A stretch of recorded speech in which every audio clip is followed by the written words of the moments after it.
I'm back. But we've lost Caroline. Okay, she's giving me the finger. Welcome to So Uncouth, the podcast filled with conversations you can't have in polite company. I'm Victoria Hannaford, a recovering journalist. I'm with Caroline Craig, an actor who's making some very obscene gestures, muttering under her breath. Yeah. Speak your truth, Caroline. Well, this is the thing. I'm trying to make my voice sound calm, but my face show my true expressions. It's kind of like the opposite of Dorian Gray. My truth is, yay, I'm so happy to see you guys. That was a nice wrap up. That's a good save. You dug yourself out of something there. And we're with our friend, the mysterious Bunsen burner, who might not be a rock climber, we can't say for sure, but is keen on a dramatic device known as the cliffhanger. Oh, Wait for it. We'll get to it shortly. We are three friends who live in three different cities, and you're joining our weekly catch-up, and we're delighted you're here with us. We've been a little bit beleaguered by tech problems, but we're here. We're hanging in there. Bunsen, we're here. Have you got an update for us? Well, I do, but it's got a twist. Uh-oh. Right? So we're hanging on the edge of that rope and she's got a knife and she's cutting it off. That cliffhanger. Yeah, you're about to lose your other finger. We're about to touch the void, aren't we? Yeah, let's go. So we left last week. The cliffhanger was, what was the grade that I was going to get for my imminent colonoscopy preparation? Oh, God. And I know that there'll be many people who have been – it's been hard to wait the week out to find that out. I can't believe Aaron Sorkin hasn't taken this up as an entire series plot. Yeah, well, Jerry Seinfeld is a millionaire, so let's just put that out there. He's a billionaire. He's a billionaire. There you go. He made stuff about nothing. Let's hear about your colon. A void. Touching the void. You know, I did say at the end of last week that I would be perhaps a little bit under the weather having had a colonoscopy the day before. But sometimes life just gets in the way, mate. Throws you a couple of lemons. Unexpected things happen. And like as in all amazing narratives, there's been a plot twist. And do you know what that plot twist was? It's actually something that you can throw a bomb into, like any plot. It's not, it was all a dream. It is, I got coronavirus. The spike protein is a grenade. Listen, I spend a lot of the week lying down, not preparing for a colonoscopy, but still kind of going, should I? What? No, I can't. So listen, it's been put off. It's been postponed. It took me a very long time to tell you that, but it's happening in a month. So don't worry, we'll still get our answer, but all good things come to those who wait. It's been put on the back burner, hasn't it? A lot of things. It's put a lot of things on the back burner, that Rona. I do think you were doing a service of some kind by demystifying the process, although, you know, I did go quite heavy on the bleep button. Yeah, I quite like a mist of bleeps at this point. Does it make you feel nervous? Because I had to put off a dental appointment a few times and it just makes it worse. Like the anticipation's not good. Like you set the date, it's a big thing to work up to psychologically, and now it's kind of like a little bit of a deflation perhaps. Well, I would feel that way about a dentist because I do have a very bad fear of sitting in a dentist chair and of even actually once. And Caroline, I do believe that you were part of this story. Oh, yeah, I remember that. I've had many teeth extracted over the years. Have you? Well, when I was a kid, I had too many teeth for my petite jaw. She's actually a shark. You're a bloody overachiever, Bunsen. I tell you what.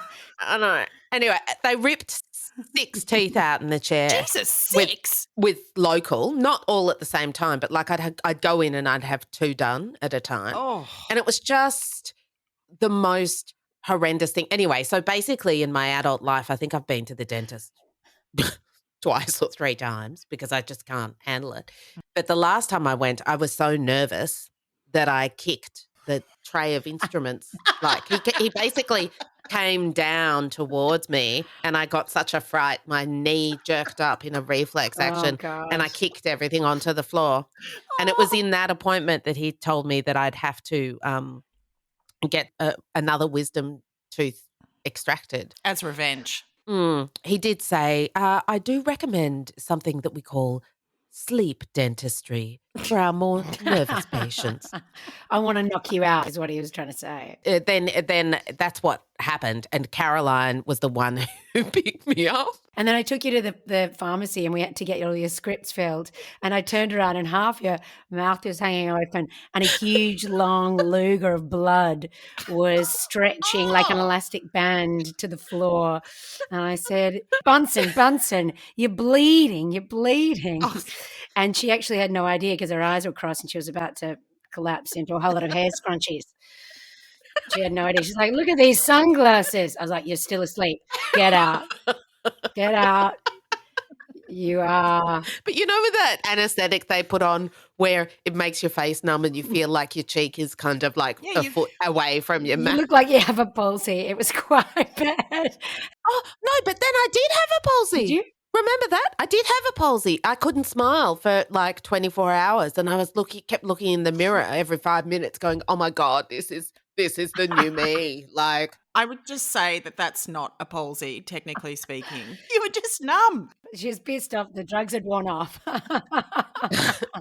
no, but you called your mum who knows about these things Oh, and she said yeah. they probably injected the anesthetic onto a specific nerve that means that it can. Yeah. Anyway, sorry, that was a very long digression to say that I get nervous about the dentist, but I don't get nervous about a colonoscopy. The other end's not as sensitive, pretty much, is what you're saying. Well, I'm just going to be being put out, laid out, and then they give you a lovely chicken sandwich or an egg sandwich at the end.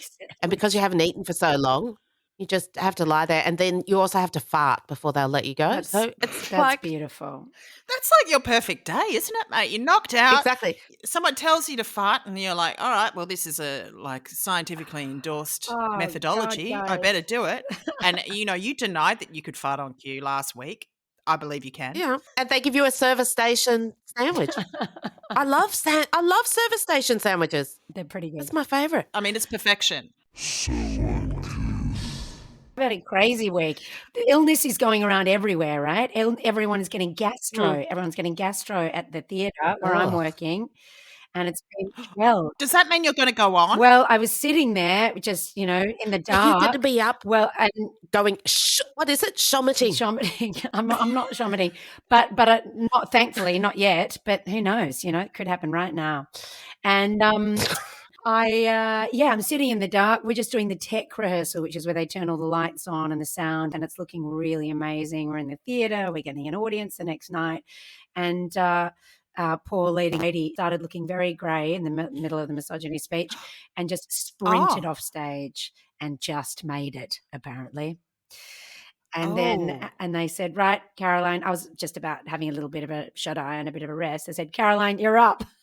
So I had to get up and do the rest of the Wow. tech. So for a couple of days I was on, and it was terrifying, but it was great. And I just had to do it, and there's a lot of stuff I didn't know what to do. So we just sort of I found out the hard way. It was great. But I think that will be really great preparation for you though. Like, because also Justine has done the show before. I mean, obviously, as I've said before, would never wish her ill. No. But Yeah. the silver lining is that it's probably made you feel, do you feel more confident? Oh, I do. I feel really, because I was sort of getting a little bit antsy. There's nothing worse than being an actor is learn a bunch of lines and you're just sitting there in the dark with your feet kicking like mirror neurons, ready to give it a go, but still not quite knowing what it feels like to get up there. So it was great to get up. I was kind of scared, and then I slept very well that night because I had a lot of adrenaline that had dumped out of me. It's a tricky show. It's a massive show. I have huge respect for Justine Clark right now. I mean, I always have, but this and Jess and the whole production, it's actually quite because it's all very Brechtian, if you know what I mean. Like, she has to get dressed, she has to do her wig, she has to at the same time then become Tony Abbott, then become Alan Jones. What does Brechtian mean? Brechtian means that you see all the bits moving. It's like it's like you see the actor putting on their wig, you see them getting dressed, you see them doing all of the microphones coming on, you see everything moving, all the moving parts. No And fourth wall. That's all part of the performance. Exactly. That's part of the show, because you're sort of saying she is every woman. Every woman is speaking this, and it's becoming it's sort of like a ghost story. It sort of like breaks apart like a ghost story, and then there was a microphone, and then this happened, and then but it's also quite dark and magical, and I nearly fell off the stage a bunch of times. So that was great fun. Oh. And I actually don't understand how you could have been subbed in without having done that sort of tech rehearsal. well, yeah, that would be the nightmare. The nightmare would be like someone gets sick half an hour, or they just, bang their head half an hour before the show starts, and they need a lie down, and then you've never teched it, you've never got up there, you've never done any of it. But I'm treating it all. But is that the life of a understudy? Like, can that happen? That I think it can happen. I mean, I'm meant to have a tech next week. I'm meant to do a run next week and be all ready to go like after opening. But the interruption of your very fine colonoscopy, life moves in mysterious ways. You never know what's going to happen. Caroline, I just wanted to quickly check in with you. What's your Hmm. battery percentage at? Just what's your phone? No idea. I think I left it in the car last night. I had a very strange incident last night. I drove home late after the show, and then I pulled up, and there was a man lying on the nature strip, in good old, very old, quiet Stonington, let's say, Malvern, Mhm. and he was lying under a tree. And as I pulled up, he didn't move at all, and his eyes were maybe looking straight into the headlights. Oh. And I had a sort of a panic, and I thought, Was it your it husband? was my husband. You know how I knew it was my husband? He was really well dressed. He had like really nice, navy, very, navy sweater, and but lying there staring into the headlights underneath the tree, flat out on the grass, and I sort of panicked. I thought maybe because he didn't move at all. I thought maybe, It he departed. wasn't alive anymore. That's right. And so Mm. I left everything in the car and sort of panicked and just jumped out of the car, ran inside, grabbed Callum, and I said, "There's a man on the nature strip." Why I couldn't just go up and go, "Are you all right, mate?" I don't know why I didn't.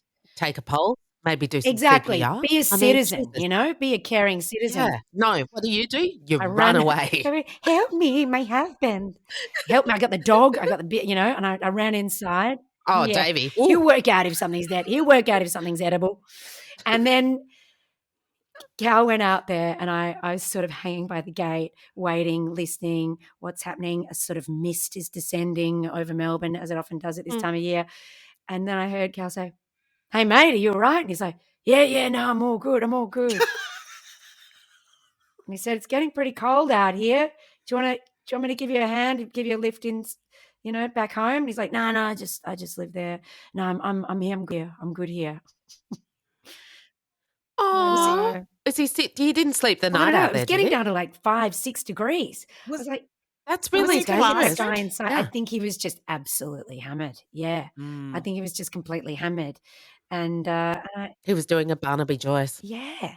And then I sort of, because I'm a nosy Parker, I went upstairs and looked down through the Venetians that we've got at the top there, and I saw his wife in the kitchen, with a very, very straight blonde hair and a very, very clean house. And I thought, yeah, maybe he just doesn't want to go in and make a mess. Maybe that's what it is. Mm. So Oh, something. maybe he had some shommeting to do of his own, and he was going to do it in front of your Maybe. house. Yeah, well, he's on the couch now. We've already checked because you can from Oh. upstairs. Long story short, left my phone in the car. 0 power, 0 battery. That was where I was going with that. Do you know, speaking of finding dead people, Oh, Yeah. Oh, sorry. sorry. Sorry. This is really dark. it is dark. Anyway.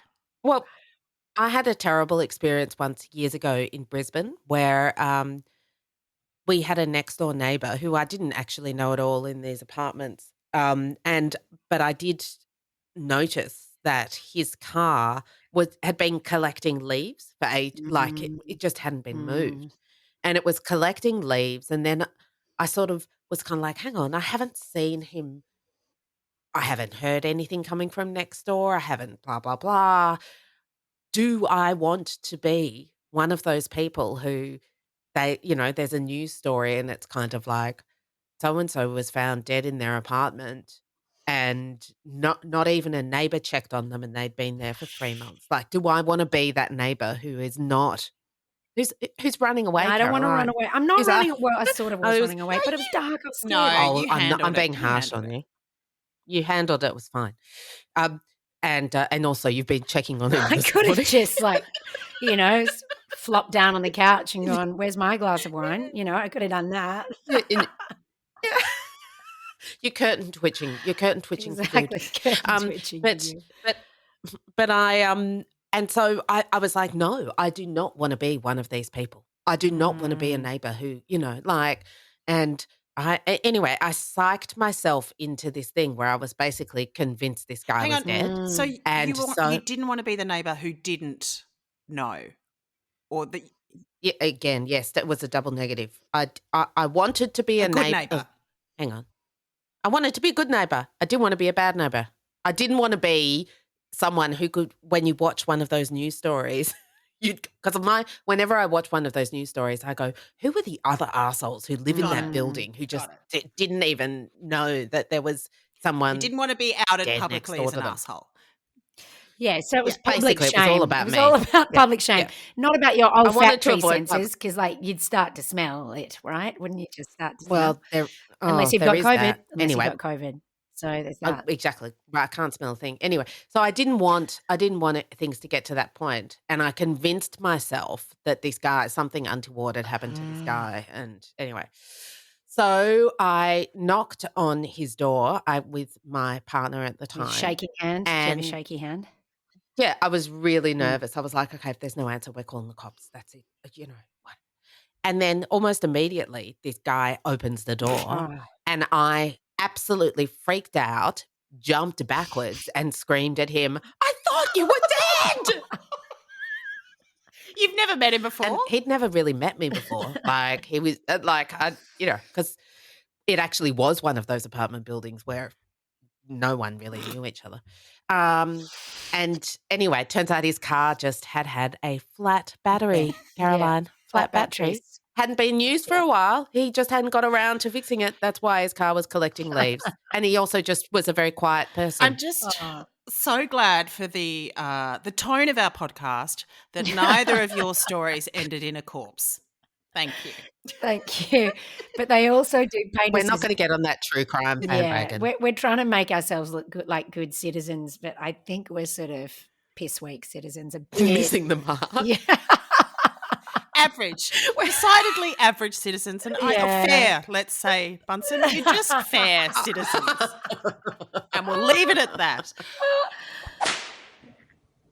All right. Should we lighten the tone a little bit? Sorry, Victoria. No, that's okay. Hijacking. That's okay. as Rescue usual. us. Even with COVID, I can hijack. I know when you did message before saying I might not contribute as much as usual, I was like, we'll see about that. Yeah, let's just. Nothing can hold you back, Bunsen. You're unstoppable. Rolling Stone is going to gather no moss. It's almost like my mind has just kind of gone, hang on a second, I know about that, I know about I'm back on. It's just, what are these other two people doing here? I could just have a full monologue. Virus That be reminds me. damned. La, la, la, la. I wonder if you were actually Sorry. already doing it before we turned all this on, even before we were here. Do you think there might have been a little bit of a monologue going? Well, quite clearly, as my previous story illustrates, there's always a monologue going, whether or not it's out loud or inside. All right. Let's lighten the tone somewhat. Move on from the I had no intention of telling you that story. You just asked me dead about bodies? my phone. Flat batteries, flat bodies is where I went. That's where I went. All right, you two, I've got a bloody quiz, all right? Let me get a word in edgewise. You know, all we're doing is we're delaying the quiz. We're desperately delaying the quiz. We don't want to out ourselves as the complete morons that we may be. All right, go on. General knowledge. I love a quiz. I love your quizzes. Thank you. Quiz corner. Quiz corner. This one's this should be easy. I say that, maybe it won't Nice. be. We're about to find out.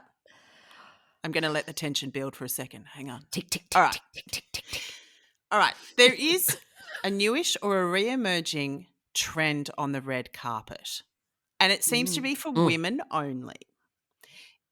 Are these women A, topless, B, wearing underpants as outerwear, or C, makeup free? I'd like to say underpants on the Hmm. outside, but I think that we really peaked in the 90s with all of our underwear on the outside. I think we might have already Well, you done it. did with the bra on the Yeah, outside. bra on the outside. Um, Hang on, can I hear the makeup free topless or underwear on the outside? Yep. Well, listen. Underpants as outerwear specifically. Mm. Oh, mm. underpants is underwear. Oh, specifically, which means that probably is the answer There you because go, otherwise, why would there be a specific thing? She's given it Bunsen. away. No, I know. See, your bloody follow-up questions, they always get me. I need to cut it off. I need you to just like, I told Because you she's a lawyer. She's always picking away at the details, pulling a thread. fine. All right. It is wearing your undercrackers on the red carpet. Oh no. I know. I would have preferred makeup free. I really would, but makeup free is never actually makeup free. Nah. They're always still wearing something. Yeah. No, Pamela Anderson's been doing it and she's been looking amazing. Has she? Yeah, she looks incredible. Hmm. She's like, I think it's kind of brave, to be honest. I know it's kind of stupid to call that bravery, but who goes makeup free Well, in that world, in that environment? No one. Yeah. I mean, I go makeup free. Right now, I'm being very brave. You are brave, I'm just saying. I'm Bunsen. putting it out there. You are for brave. courage. So there's been heaps of celebrities doing it in all sorts of different contexts. They're just basically wearing underpants and that's kind of Why? that's the bottom half. I do not know. It actually looks kind of amazing on some of them. Like I saw Doja Cat on The Tonight Show with Jimmy Fallon and she looks incredible. She'd probably look incredible in anything. I mean, she was wearing like a full hair suit at Coachella. So she looked like a Yeti and still Wow. incredible. So she can get away with anything. I often wear a full hair suit, but that's just natural. Her suit hair suit. I knew. You got there before me. You got there before me, Hanford. That's yours. You guys. But are the undies like, are they bedazzled? They can be Or bedazzled. are they the kind that come from your ex-boyfriend? They're not wearing your undies, Bunsen, No. on the red carpet. Oh, that's lucky because I haven't actually got that No, many left. and yours would be probably deemed obscene because they're functionally crotchless. Let's say they didn't start I that think- way, but that's how they've ended up. Perished. I think they're more.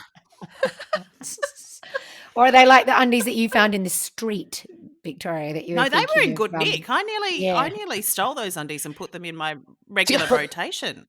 But Caroline, what I want to know is, You're asking me. has anyone ever given you a dicey red carpet outfit to wear back in your Logie days when you were attending award ceremonies and whatnot? Did you have stylists come to you? What was the worst? I had best great outfit? opportunities. I got to go and put on other people's outfits. They just said, "Oh, you go to a place and they've got some things and you just wear them." So I never had to think about it. I never had to choose. I did have a ruched brown dress for my very first Logies, which was possibly not great. Oh, And it doesn't sound but great. it was all right because nobody knew who I was, and it was quite comfortable. I was able to keep my hot chips down the front, but like a cowl neck. Oh, yes, I Mm. remember that look. So long as it wasn't ruched around the buttock area, I think we're in clear No, water well, here. maybe that's something we could rustle up. Yeah, I think that was, and then I had a really nice purple dress that looked like a Violet Crumble one time. That was quite fun. I've been pretty lucky, actually. I also remember not so much what you were wearing, but I do remember you coming home once after one of those events and having an incident with some gaffer tape. Oh, yeah, because your boobs, you never have enough room for it. This is probably why they're wearing their undies on the outside, because there's no room in those outfits to wear anything underneath. So people would gaffer tape their boobs in, and people go, oh, it's Hollywood tape. Didn't have Hollywood tape, just use gaffer. I mean, that's Australian TV for you. Use gaffer tape. And then, of course, it was very late at night, and perhaps I wasn't thinking that clearly, and I didn't wait to sort of get in the shower, wet it off. I just ripped it off. And so I ripped off all of the under skin of my boobs, and I had a bit of raw chafing under there for a while. Oh my God! I know it's a danger. The red carpet is dangerous, guys. What else can I say? There's wounds to be had. Where there's a wound to be had, I will find it. Yeah, But it wasn't that's just me. true. Other people had fully taped themselves like a mummy underneath these things, you know? And this is back in the day But before was there was this Spanx and all before? that stuff. You know, people have Spanx and things now. So Yeah. often I just wouldn't wear undies just because I forgot and I didn't have any. So there was that. And I just wear stockings or nothing. I'm not a self-respecting celeb. I'm just not. I never was. What's the worst trend that you've ever done, Victoria? Come on, Hannaford? Hannaford. I had a mullet when I was younger. A baby mullet as a child. That was a self-inflicted haircut. It was a bit of a You got any dicey choice. photographic evidence of that? Probably somewhere in my parents' house. But it was on trend at the time. But it was definitely in the Did you achy just use the breaky. scissors and just cut No. all the way around? I went to a hairdresser and requested it. I don't know what. Really? You paid for it. You paid good money for it. Yeah, allegedly. Yeah, it was not a good look. Mm. But I mean, I think the thing that I look back on in like Facebook, looking back at the pictorial evidence, because that's when we started to post a lot online. The main thing that I see is that I always have a glass of booze in my hand. Like there's just photo after photo of me with a glass of champagne looking fucking pie-eyed. But it's interesting because you are now not. I would not describe you as a big. I barely drink. As a huge drinker. She now. drank all the drinks. Yeah. Is that because you drank all the drinks already? No, it's because I had a large body of evidence to sort of prove that it perhaps wasn't a good idea or, in fact, a good look. So, thankfully, that era is behind me. Just always hold them behind your back. That's what I did. Well, I think the thing is that perhaps no one has anything on me because all the evidence is out there. So I can't really be blackmailed. Nothing to hide. Yeah, I'm living a shame-free existence. Mm. All right, well, I don't know what we've been doing, but we have been talking for quite some time. Sucking in air, using oxygen, spitting out carbon dioxide. I got a quiz in. That's all that matters. Yeah. I have noticed that I think next week, I mean, obviously Caroline and I will, of course, still be contributing, but I do feel that we've been hogging the talk and stick a bit, Victoria, and we need to hear a bit more from you. Oh, listen, that's no surprise to me, and I'm here for it. I like it. Also, I've got the editing power. I can mute use whenever I want. Yeah, exactly. That's what she's going to do. All right. On to our So Uncouth of the Week. Now, I went to a recent Matildas game that played in Adelaide. Yeah, I heard about this. This is something that we could call a full circle moment because our very first record took in something of the Matildas because we'd been together to watch that incredible penalty shootout. Now, I will say that it was a fun game to watch, but if you did put on the replay, you could perhaps do something else for the first half at the same time. You know, if there's a little bit of washing up or you want to, scroll through Instagram, that would be fine. It wasn't that eventful. Knitting? Could I do some knitting? You could do some knitting. And I wouldn't drop a stitch. I wouldn't suggest that, but you could do that. And look, I was very excited to be there pre-game. I had some intrusive thoughts about doing something inappropriate on live television, something like this gesture, which is putting your fingers to your mouth and sticking your tongue out. I don't know. They were my intrusive thoughts. However... Nothing to hide, guys. Nothing to hide. That's nothing to hide. It didn't happen, just so you know. But other people had no such concerns about doing inappropriate or perhaps uncouth things pre-game. Oh, specifically political advisors, because someone was dressed in Matilda's gear. I've got some Matilda's gear too.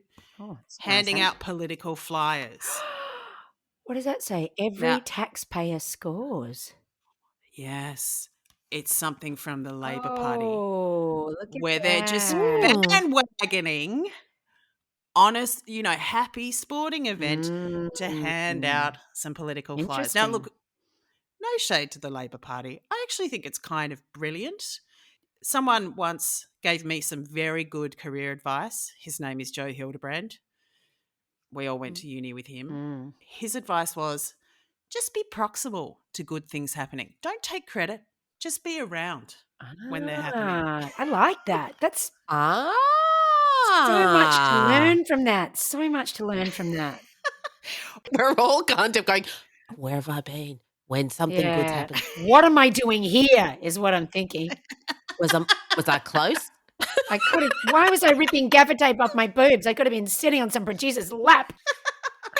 Well, I kind of think it's quite uncouth, but also very, very smart. Look, they were taking a gamble because what if the Matildas had lost? Maybe it's not the feel-good event that they were hoping for, and they were kind of trying to get in on the halo effect. But it turns out that it was a very good game. There's still a halo effect around the Matildas. Yeah. What are they saying, Well, though? it Are was they a very saying good your game. tax dollars are paying for the Matildas and that's why it's so great? No, it is, I would say, just wedging in a message without much thought as to it really being appropriate. They're just going for the halo effect. So it's like people feel good about the Matildas. Every taxpayer scores. I mean, it really did look like official Matildas Yeah, it is. information. It's green, it's gold, it's got everything going on. But it's uncouth and kind of genius. So I think that maybe So Uncouth should consider going on some kind of victory tour.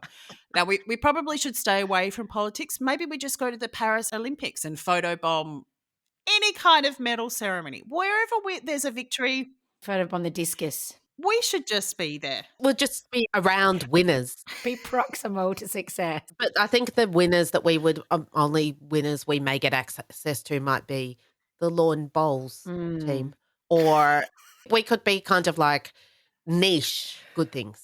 What if we're proximal but we're wearing our Bonds undies or our ex-boyfriend's Bonds undies on the outside?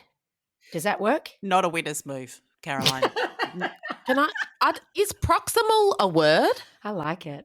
Isn't it proximate? I was going to ask Victoria when she said, but it's a real word. It is a word? It is a word. It is a word. It's a word. I've been using it. Therefore, it's a word. Okay, great. Okay. And on that note, I will copy you later. Copies later. See ya. That's a word. Is that a word? It's a word, Caroline. It's a word. No. She made it a word.